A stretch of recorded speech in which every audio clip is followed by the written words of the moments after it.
Hello everyone, how are you all? I hope you are all fine.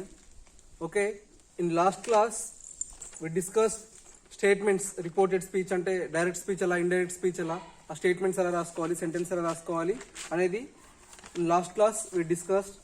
In today's class, first all of you take page number 36. Page number 36. ఇక్కడ మనకు ఒక rhyme ఇచ్చాడు.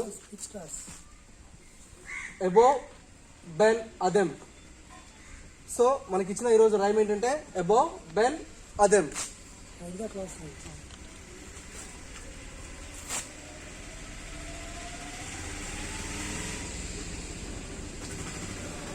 So rhyme name ఏంటి? Abou Ben Adhem. మనం ఈరోజు rhyme చూసుకుందాం.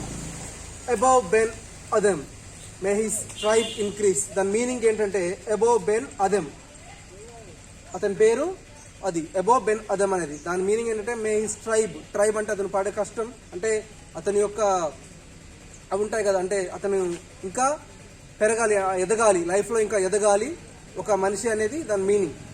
Tribe increase అంటే పెరగాలి. Abou one night from a deep dream of peace. Abou Ben Adhem ఈ వ్యక్తి ఒకరోజు అబోవ్ అంటే నిద్ర మధ్యలో, ఒక night from a deep dream of peace. ఒకరోజు నైట్ ఏమైందంటే బాగా నిద్రలో ఉండి ఒక మంచి కళలో ఉన్నాడు, ప్రశాంతంగా ఉన్న ఒక కళలో ఉన్నాడు. ఆ రోజు ఆ కళలోంచి బయటికి లేచాడు, అంటే పడుకున్నవాడు లేచాడు. And saw within the moonlight in his room. అతను లేచిన వెంటనే ఏం కనిపించిందంటే within the moonlight in his room. అతను లేచిన వెంటనే ఒక మూన్ లైట్, అంటే అతని రూమ్లో ఒక మూన్ లైట్ లాగా కనిపించిందంట. Making it rich and a lily in bloom. మీకు దాని ఇంకంటే ఆ సిచ్యువేషన్ ఇంకా మేకింగ్ ఇట్ రిచ్ అంటే ఇంకా క్లియర్గా, ఇంకా బాగా ఉండడానికి ఎట్లా ఉందంటే ఒక లిలీ ఫ్లవర్ తెలుసు కదా మీకు, అదే కలర్లో ఉంటుంది, ప్యూర్గా అట్లా వైట్గా ఉంటుంది కదా. ఆ వైట్ కలర్లో రూమ్ అంతా ఒక మూన్ షేప్ లాగా బ్లో అవుతుంది, అంటే బాగా మెరుస్తూ ఉంది. An angel writing in a book of gold. An angel writing in a book of gold. ఒక ఏంజల్ అంటే తెలుసు కదా మీకు, ఒక గాడెస్ లాగా, అంటే గాడ్ పంపించిన ఒక దేవత లాగా. అట్లాంటి ఒక ఆమె అక్కడ ఒక గోల్డ్ కలర్ బుక్ లో ఏదో రాస్తూ ఉందంట. Exceeding peace had made Ben Adhem bold. Exceeding peace అంటే అప్పటి వరకు చాలా వెయిట్ చేస్తూ ఉన్నాడు, అంటే ఏం రాస్తుందా అని అతను వెయిట్ చేస్తూ కొద్దిసేపు ఆగి అడిగేశాడు. అంటే తనకి అనిపించింది ఒకటి అడగాలి అని. And the presence in the room he said, అంటే అక్కడ కనిపించిన Angel and to the presence, అక్కడ కనిపించిన వ్యక్తికి అతను ఒకటి చెప్పాడు. ఏం చెప్పాడు? What రైటెస్ట్ two. అంటే దీని మీనింగ్ ఏంటంటే మీరు ఏం రాస్తున్నారు, మీరు ఏమి రైటెస్ట్ అంటే రైటింగ్ అని ఉంది కదా, ఇక్కడ ఇది వాళ్ళ లాంగ్వేజ్. సో ఒకప్పటి లాంగ్వేజ్ కాబట్టి ఇక్కడ కూడా అబౌట్ బెన్ అదెమ్ ఇట్లా కొన్ని వర్డ్స్ ఉన్నాయి మీకు, అది ఇంగ్లీష్కి డిఫరెంట్గా ఉంటాయి. సో వాట్ రైటెస్ట్ టూ అంటే మీరు ఏం రాస్తున్నారు అని అడిగాడు. The vision raised it's head. అక్కడ రాస్తున్న విజన్ అంటే అక్కడ ఉన్న ఆమె ఉంది కదా ఏంజల్, తను తన తల పైకెత్తి and with a look of made of all sweet accord, అంటే తన ఒక తల పైకెత్తి ఒక చిన్న తన ఫేస్ లో గ్లో, అంటే ఒక చిరునవ్వుతో తను ఏం చెప్పింది? Answered the names of those who love the lord. తను ఏం చెప్పింది అంటే తల మంచిగా పైకెత్తి ఒక అందమైన ఫేస్ తో, అంటే ఒక నవ్వుతూ చెప్పింది, నేనేం రాస్తున్నానంటే the names of those who love the lord. నేను ఎవరి పేర్లు కొన్ని పేర్లు రాస్తున్నాను. ఏం రాస్తున్నానంటే ఎవరి పేర్లు అంటే దేవుడిని ఎవరైతే బాగా ఇష్టపడతారు, ఇంకా దేవుడికి దగ్గరగా ఎవరు ఉంటారు అనే వాళ్ళ నేమ్స్ నేను ఈ బుక్ లో రాస్తూ ఉన్నాను అని చెప్పింది. And is mine one said Abou. And is mine one అంటే అందులో నా పేరు కూడా ఉంది కదా, ఉందా అని అబోవ్ చెప్పాడు. నే నాట్ సో. నే అంటే ఒక ఓల్డ్ కల్చర్ ఇంగ్లీష్ లో నో అని అర్థం. నే అంటే నో అని ఒక ఓల్డ్ కల్చర్ అది. నే నాట్ సో, లేదు, నీ పేరు లేదు అని ఏంజల్ అతనికి replied the Angel. Above spoke more లో. అప్పుడు వెంటనే అబోవ్ కొంచెం వాయిస్ తగ్గించి బట్ స్టీరీలీ అంటే చీరీలీ స్టిల్ తనకి చెప్పాలనిపించింది, కొంచెం మళ్ళీ ప్రశాంతంగా ఏదో చెప్పాలనుకున్నాడు. And said, I pray thee, then నేను చాలా దేవుణ్ణి బాగా ఇష్టపడతాను, ఇంకా నేను ప్రతిరోజు ప్రార్థిస్తాను దేవుడికి. Right me as one that loves his fellow men, నా పేరు కూడా, నేను రోజు కూడా దేవుడికి ప్రార్థన చేస్తాను, నేను దేవుణ్ణి ఆరాధిస్తాను. So write me as one that loves his fellow, నన్ను కూడా దేవుణ్ణి ఇష్టపడే వాళ్ళలో ఒకరిగా నా పేరు నువ్వు రాసే ఆ రికార్డులో, ఆ గోల్డ్ కలర్ బుక్ లో నా పేరు కూడా రాయి అని అడిగాడు. The Angel wrote and vanished, ఆ ఏంజల్ అంటే అక్కడికి వచ్చిన దేవత రాసేసుకొని వానిష్డ్ అంటే మాయమైపోయింది. Vanished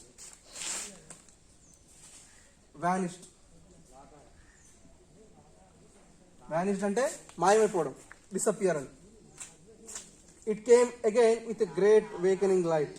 the next night it came again, తర్వాతి రోజు రాత్రి మళ్ళీ ఇట్ కేమ్ అగైన్ అంటే తర్వాత మళ్ళీ వచ్చి with a great wakening light అంటే ఒక మళ్ళీ సేమ్ ఫస్ట్ ఎలా వచ్చింది, ఒక మంచి అంటే ఏమంటారు, క్లియర్ గా ఒక వ్యూతో వచ్చింది కదా, అంటే మొత్తం లైటింగ్ అంతా రూమ్ అంతా ఫుల్ లైట్స్ తోటి, అంటే ఒక ఫుల్ వైట్ కలర్ ఉంటే ఎలా ఉంటుంది అలా ఒక లైట్ తోటి వేకనింగ్ లైట్ అట్లా వచ్చి showed the names whom love God has blessed.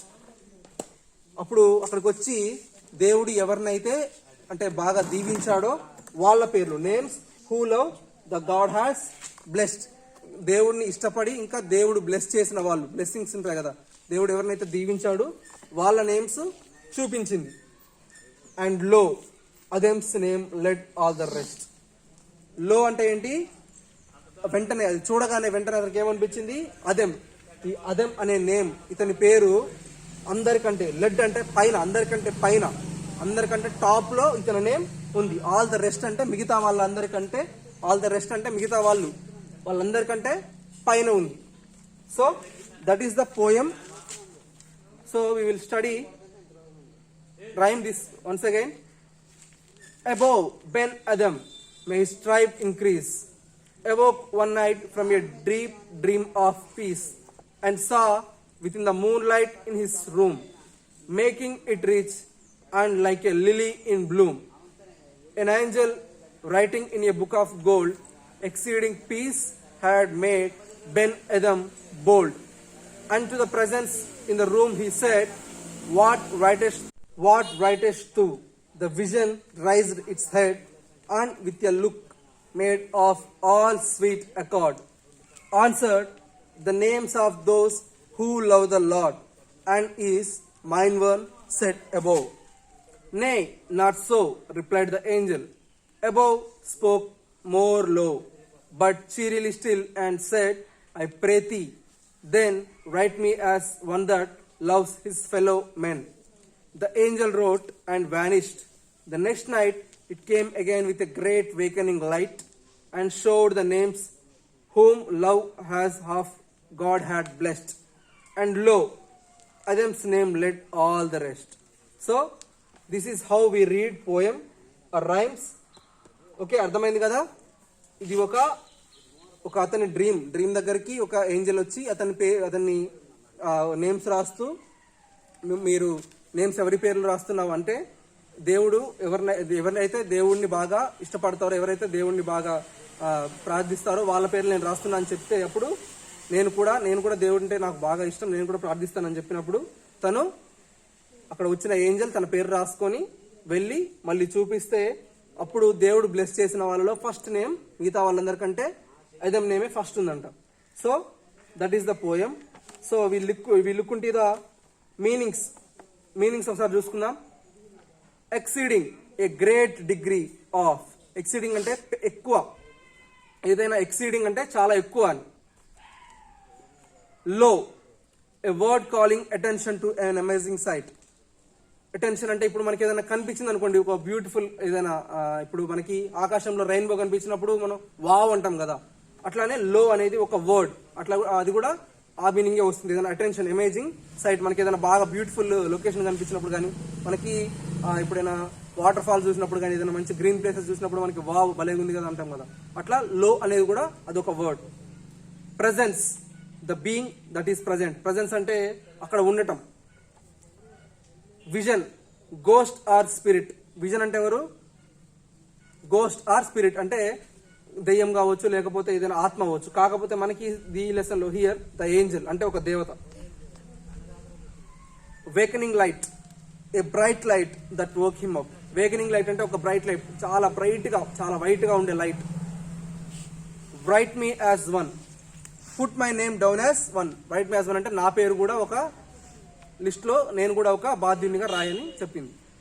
Sweet accord, sweet accord అంటే స్వీట్ అండ్ ప్లెజెంట్, చాలా ముద్దుగా అంటే చాలా ప్రశాంతంగా ఉండే ఒక వాయిస్. నే, ఇందాక చెప్పుకున్నాం కదా, an old fashion of saying no. Nay అంటే ఏంటి? ఒక పాతకాలంలో యూజ్ చేసే వర్డ్. నో అని చెప్పడానికి నే అని యూజ్ చేసేవాళ్ళు. ఎన్ ఓల్డ్ ఫ్యాషన్ సేయింగ్ నో. చీర్లీ, చీర్లీ అంటే చీర్ఫుల్లీ ఆర్ ప్లజెంట్లీ. చీర్ఫుల్లీ అంటే చాలా ఎగ్జైటెడ్గా ఉంటాం కదా. ఇప్పుడు మనం గేమ్, ఇప్పుడు మన ఫ్రెండ్స్ ఎవరైనా ఏదైనా గేమ్ ఆడుతున్నారు అనుకోండి, మీ స్కూల్లో కాంపిటీషన్స్ కానీ ఏమైనా పెట్టినప్పుడు మీరు మీ ఫ్రెండ్స్కి పక్క నుండి సపోర్ట్ చేస్తూ ఉంటారు కదా, చీర్ చేస్తూ ఉంటారు కదా, అంటే ఎంకరేజ్ చేస్తూ ఉంటారు, బాగా ఆడరా, లేకపోతే మంచి పాయింట్స్ తీసుకురా, అట్లా చీర్, చాలా ఆనందంగా హ్యాపీగా ఉంటుంది. Pray, an old fashion way of saying ask or request. Pray అంటే ఏంటంటే ఓల్డ్ ఫ్యాషన్ వర్డ్ అంటే ఇది కూడా. ఆస్క్ అంటే దీనిని అడగడాన్ని కానీ రిక్వెస్ట్గా అడగడాన్ని ప్రే అని అంటాం. సో ఇక్కడ మీకు కొన్ని 4-5 క్వశ్చన్స్ ఇచ్చాడు. ఈ క్వశ్చన్స్ చూడండి ఒకసారి. What was Abou and Ben Adhem doing before the angel came into his room. ఆ ఏంజల్ అతని రూమ్ లోకి రావడానికి ముందు బెన్ అదమ్ ఏం చేస్తున్నాడు అంటే పడుకున్నాడు కదా, అతను రెస్ట్ తీసుకుంటూ ఉన్నాడు, అంటే డ్రీమ్ చేస్తూ ఉన్నాడు పడుకొని. Whose names was the angel writing in its books when it first met Abou. అబోని కలవడానికి ముందు, అంటే అతనితో మాట్లాడడానికి ముందు ఆ ఏంజల్ ఎవరి పేర్లు రాస్తుంది. Did Abou's name also appear in the book. అందులో ఆ లిస్ట్ లో అబోవ్ పేరు కూడా ఉందా. The poet refers to the angel in 2 other ways. What are they? The poet refers to the angel in 2 other ways. ఇక్కడ ఈ poet అంటే ఈ లెసన్, ఈ రైమ్ రాసిన పోయట్ ఈ ఏంజల్ ని 2 different టైప్స్ గా అనుకున్నాడంట. ఆ డిఫరెంట్ టైప్స్ ఏంటి? What sort of people does God appear in to the love the most. దేవుడు ఎటువంటి ప్రజల్ని, ఎటువంటి జనాల్ని ఇష్టపడతాడు అంటే అతనికి బాగా ప్రేయర్ చేసే వాళ్ళనా, లేకపోతే ద్వేషించే వాళ్ళనా, మీకు తెలుసు కదా. అట్లా మీరు ఈ క్వశ్చన్స్ కి ఆన్సర్ రాయండి. ఇక్కడ మీకు కొన్ని 10 ఇచ్చాడు. 5 minutes. ఇక్కడ మీకు 10 వర్డ్స్ ఇచ్చాడు. వీటికి ఏం రాయాలంటే choose the rhyming words to the words given below. ఇక్కడ మీకు ఏమి ఇచ్చాడో కొన్ని వర్డ్స్ ఇచ్చాడు, వాటికి రైమింగ్ అంటే తెలుసు కదా, సేమ్ అలాగే పలకడం కదా. ఇప్పుడు కొన్ని వర్డ్స్ ఉన్నాయనుకోండి, ఇప్పుడు నేను చెప్తాను ఎగ్జాంపుల్కి. బాయ్ ఉంది కదా, దీని ఎలా ప్రొనౌన్స్ చేస్తాం మనం? బాయ్. టాయ్ కదా, బాయ్ టాయ్. ప్రొనౌన్సియేషన్ ఈక్వల్ గా, అంటే మనం చదవడానికి సిమిలర్ గానే వస్తుంది కదా, బాయ్ టాయ్ అట్లా కదా. సో ఇట్లా ఇక్కడ మీకు కొన్ని వర్డ్స్ ఇచ్చాడు. ఇక్కడ నేను ఫస్ట్ కొన్ని చెప్తాను, తర్వాత ఒక 2-3 చెప్తాను, తర్వాత మీరు ఓన్ గా 1 by 1 రాసుకుంటూ రావాలి. First one is increase. దీనికి డిక్రీజ్. ఇంక్రీజ్ కి రైమింగ్ వర్డ్ ఏమొస్తుంది? డిక్రీజ్. సో నెక్స్ట్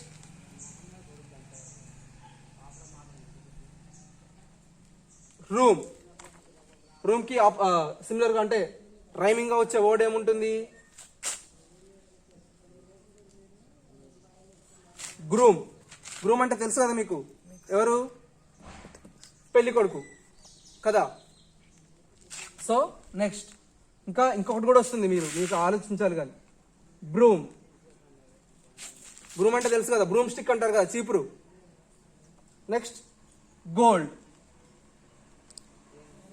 గోల్డ్ కి రైమింగ్ వర్డ్ ఏమొస్తుంది? ఓల్డ్. అట్లా ఒక్కొక్క దానికి 1. ఇంకా మీకు ఎక్కువ దొరికితే, ఇంకా ఇక్కడ ప్లేస్ కూడా చాలా ఉంది కాబట్టి మీకు ఎన్ని వర్డ్స్ రైమింగ్ వర్డ్స్ దొరికితే అన్ని రాయడానికి ట్రై చేయండి. ఇంకా ఇంక్రీజ్ కూడా రాయొచ్చు, రూమ్కి రాయొచ్చు, గోల్డ్కి రాయొచ్చు. ఇంకా ఇక్కడ మిగతా 7 వర్డ్స్ కి మీరే మీ ఓన్ గా ఈ రైమింగ్ వర్డ్స్ రాయడానికి ట్రై చేయండి. సో మనం ఈ రోజుతో పార్ట్ ఏ ఈ బుక్ కంప్లీట్ చేసుకున్నాం. మన ఇంగ్లీష్ పార్ట్ కంప్లీట్ అయిపోయింది. So in the next class all of you take part B book with you. So that is the end of the class today. Okay, we will meet in the next class. Bye.